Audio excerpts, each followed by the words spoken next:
जैसे एक real island होता है, उसके आसपास कुछ नहीं होता, वो एक आइसोलेटेड एरिया रहती है, बस पानी से सराउंडेड, राइट। वैसे ही चार्ट पे भी ये एक आइलैंड है, इसके आसपास आपको कैंडल स्टिक्स नहीं दिखेंगे, ये भी एक आइसोलेटेड पार्ट रहता है, ठीक है। मतलब पूरे चार्ट्स में से ये अलग पार्ट दिखता है, बिल्कुल अलग रहता है, right. Hello and welcome back to our channel. आज मैं आपको बताने वाली हूँ कुछ चार्ट पैटर्न्स के बारे में। ट्रेडिशनल चार्ट पैटर्न्स को आपने ट्रेड किया ही होगा, double top, double bottom, head and shoulders, inverse head and shoulders, rounding top, rounding bottom. But मैं यहाँ पे डिस्कस करने वाली हूँ कुछ ऐसे चार्ट पैटर्न्स जो आपने शायद चार्ट पे एग्जिस्ट होते हुए देखे होंगे, बट उसका रियल इम्प्लीमेंटेशन शायद नहीं किया होगा। तो यहाँ पे चलिए स्टार्ट करते हैं, कुछ चार्ट पैटर्न्स को डिस्कस करते हैं और उनको कैसे ट्रेड करना है वो समझते हैं। अगर आप ट्रेडिंग करना चाहते हैं तो अपना डीमैट अकाउंट ओपन कर सकते हैं धन में, इसका लिंक मैंने डिस्क्रिप्शन में दे दिया। सबसे पहला चार्ट पैटर्न है हमारा एक आइलैंड रिवर्सल। आइलैंड बेसिकली क्या होता है, एक ऐसी एरिया जिसके आसपास कुछ नहीं होता और वो सिर्फ और सिर्फ पानी से सराउंडेड रहती है, राइट। वैसे ही मार्केट में भी एक आइलैंड बनता है, चार्ट्स पे भी एक आइलैंड बनता है। आइए इसको समझते हैं कैसे।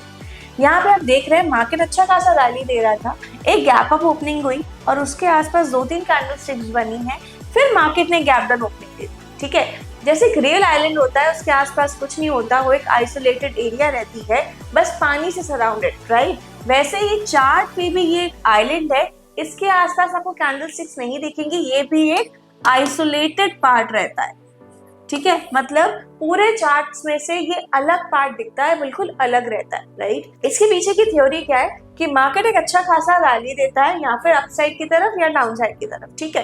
किसी भी डायरेक्शन में मार्केट का एक मेजर मूवमेंट, उसके बाद एक गैप अप या गैप डाउन ओपनिंग। यहाँ पे हम देख रहे हैं कि मार्केट ने गैप अप ओपनिंग दी है, ठीक है। यहाँ पे बेसिकली मार्केट ने गैप अप ओपनिंग दी और 2-3 कैंडल स्टिक्स बनी है। अब कुछ दिनों के बाद क्या हुआ है, मार्केट ने जो ये गैप था वो फिल कर दिया, ठीक। तो ये जो पार्ट था ना, यहाँ पे ये एक आइसोलेटेड कैंडल स्टिक पैटर्न बन गया और जब भी मार्केट में ये गैप डाउन ओपनिंग होगी, ठीक है, या फिर गैप का रिवर्सल होगा, तो वो एक आइलैंड रिवर्सल है और मार्केट में ये आपको समझाता है कि अब जो ट्रेंड है वो शायद चेंज हो सकता है। जहाँ पे प्राइसेस आपको बढ़ते हुए दिख रहे थे, एक आइलैंड बना, मार्केट ने उसी के रिवर्स डायरेक्शन में ट्रेड किया और पॉसिबिलिटी है कि अब जो मार्केट में अप ट्रेंड था ना, वो अब डाउन ट्रेंड में चेंज हो जाएगा। एक आइलैंड फॉर्मेशन के बाद मार्केट में अप ट्रेंड या फिर डाउन ट्रेंड में एक आइलैंड फॉर्मेशन जब बन जाता है और वापस से मार्केट रिवर्स डायरेक्शन में थोड़ी सी भी ट्रेड करने लगता है, तो पॉसिबिलिटी है कि अब पूरा का पूरा जो डायरेक्शन है मार्केट का ट्रेंड है वो क्या हो जाएगा, चेंज। जैसे देखिए यहाँ पे गैप डाउन ओपनिंग हुई, मार्केट में डाउनसाइड सेंटिमेंट्स देखने को मिले, वापस से एक आइलैंड बना है यहाँ पे, राइट। ये भी एक आइलैंड है, गैप अप ओपनिंग हुई, 2-3 कैंडल स्टिक्स बनी, वापस से गैप डाउन ओपनिंग हो गई, ये एक पूरा आइसोलेटेड आइलैंड हो गया। और आप देख रहे हैं कि मार्केट में किस तरीके से डाउनसाइड मूवमेंट हमें देखने को मिल रहा है। समझते हैं इस पर ट्रेडिंग कैसे करनी है, ठीक है। जैसे आप देख रहे हैं कि यहाँ पे एक आइलैंड फॉर्मेशन हुआ है, जब तक यहाँ पे गैप डाउन ओपनिंग नहीं होगी तब तक हमें समझ नहीं आएगा कि ये एक आइलैंड है और इस पे हमें रिवर्सल के तरीके से ट्रेड करना है, राइट। तो यहाँ पे आपको एक चीज समझनी है, आइलैंड के फॉर्मेशन के बाद ही आपको उस पे एंट्री प्लान करनी है, राइट।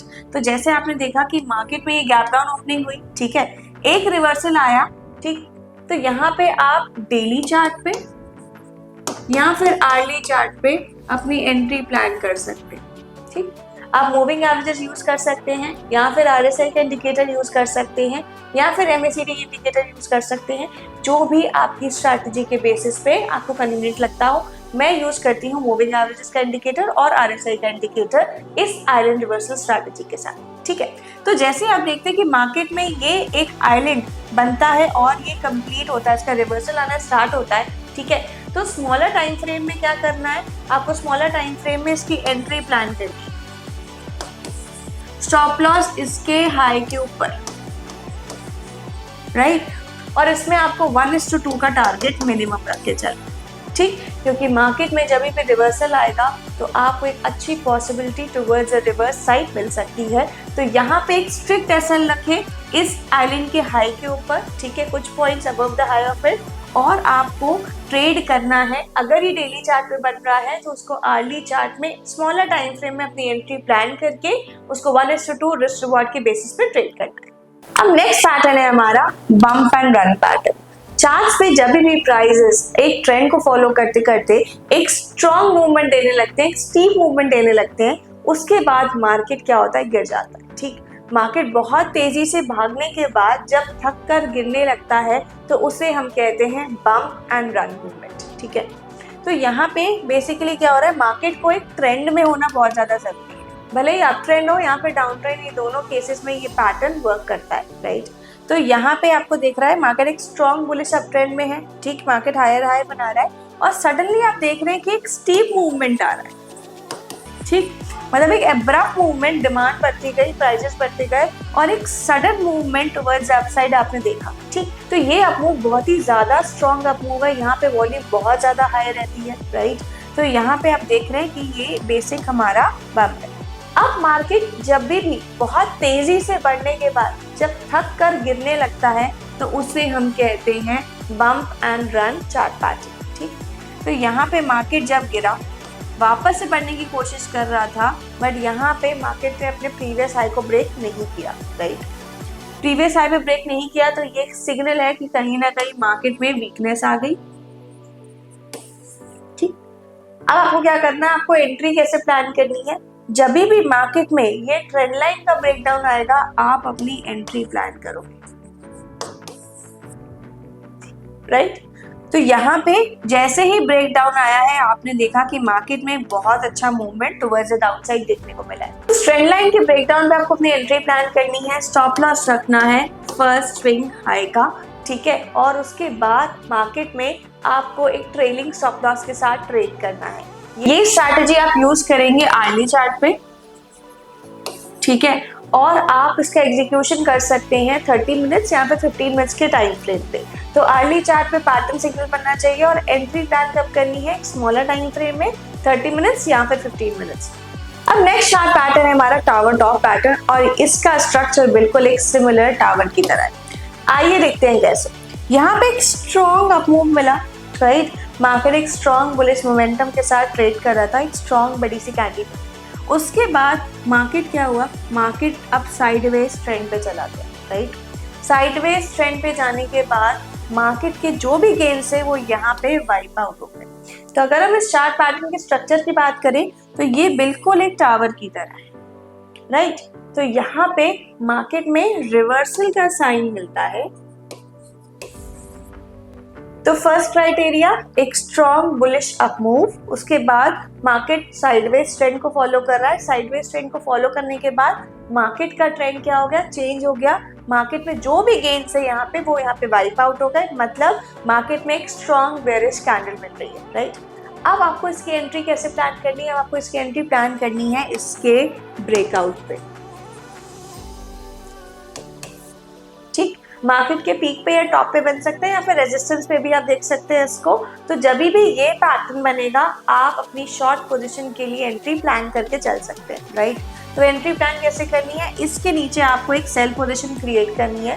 स्टॉप लॉस मैं आपको बताऊंगी, आप रख सकते हैं इसके लो के नीचे का, या फिर अगर आपको एक कंजर्वेटिव स्टॉप रखना है तो आप स्टॉप रख सकते हैं यहाँ का भी, इस टावर के हाई के ऊपर। टारगेट क्या रखना है, टारगेट आपको रखना है नियरेस्ट सपोर्ट।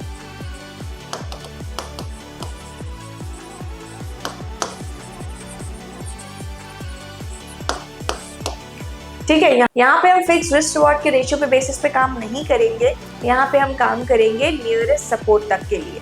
तो अपना रिस्क रिवॉर्ड उसी के बेसिस पे डिफाइन करें, और अगर आपका सपोर्ट लेवल आपके रिस्क रिवॉर्ड बेसिस को डिफाइन नहीं कर रहा है तो अपनी एंट्री प्लान नहीं करें।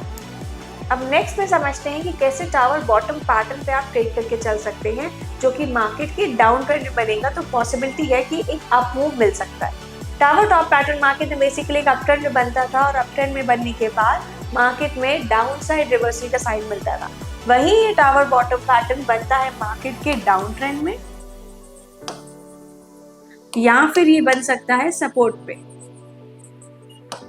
राइट। इसका भी जो पैटर्न है, इसका जो स्ट्रक्चर है, एज इट इज सिमिलर एक टावर की जैसे। आइए एक बार समझ लेते हैं। यहाँ पे आप देख रहे हैं मार्केट में एक स्ट्रॉन्ग डाउन साइड मूवमेंट, ठीक है। उसके बाद वापस से मार्केट एक साइडवेज या फिर कंसोलिडेशन फेज में आ जाता है और नेक्स्ट फेज है हमारा मार्केट का एक अप ट्रेंड और एक स्ट्रॉन्ग बुलिश मोमेंटम, राइट। तो अगर इसके ओवरऑल स्ट्रक्चर की बात की जाए तो ये भी एक टावर की तरह है, राइट। तो यहाँ पे पॉसिबिलिटी है रिवर्सल की। ये रिवर्सल आपको प्लान कैसे करके चलना है, ये रिवर्सल आपको प्लान करना है इस टावर के ब्रेकआउट के बाद, राइट। तो ये हमारी एंट्री हो जाएगी। स्टॉप लॉस बेसिकली आप यहाँ पे भी रख सकते हैं, इस कंसोलिडेशन बेसिस का स्टॉप लॉस रख सकते हैं। अगर आप एक कंजर्वेटिव ट्रेडर है तो आप स्टॉप लॉस यहाँ रखिए। टारगेट क्या होगा, टारगेट आएगा आपका नियरेस्ट रेजिस्टेंस।